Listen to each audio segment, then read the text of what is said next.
Bonjour à tous, aujourd'hui, comme vous le voyez, on va travailler les congruences avec la démonstration d'une égalité, vrai pour tout antinaturel n, en congruence, ici, donc c'est modulo 5, n puissance 5 moins n, est toujours congru à 0, modulo 5, autrement dit, si on prend les choses un tout petit peu différemment, n puissance 5 est toujours congru à n, modulo 5. Alors comment on va démontrer une telle égalité ?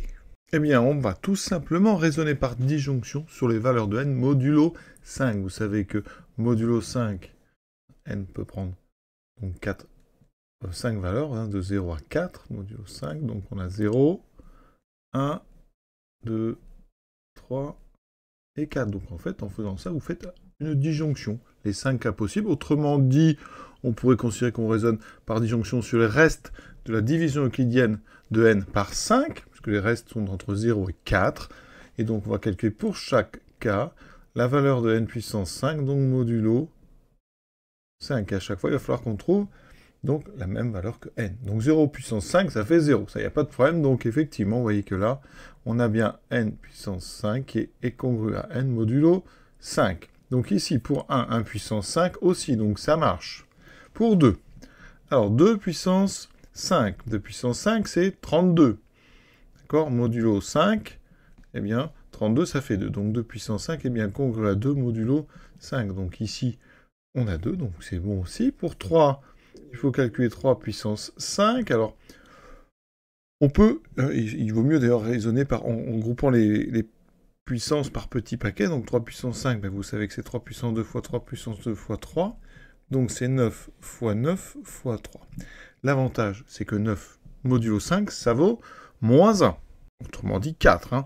Donc on va écrire 3 puissance 5 est donc congru à moins 1 fois moins 1, puisqu'on a 9 fois 9, compatibilité avec le produit, fois 3.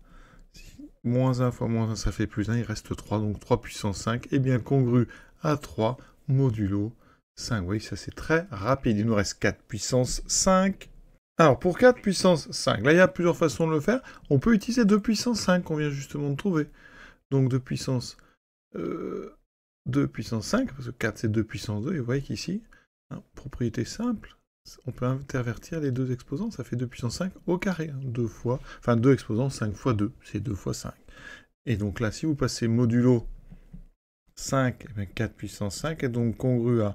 On peut remplacer à la base, c'est-à-dire ce qui est à l'intérieur de la puissance, par donc quelqu'un qui lui est égal, qui est congru modulo 5, donc 2 puissance 5, on avait dit que ça valait 2. Donc 4 puissance 5, ça sera congru à 2 puissance 2, modulo 5, et 2 puissance 2, ça fait bien 4. Ça c'est, voilà, si on utilise 2 puissance 2. Sinon, 4 puissance 5, vous savez que c'est donc 4 au carré, 16, fois 4 au carré, 16, fois 4, mais 16 modulo 5, ben ça fait 1 fois 4, il reste 4.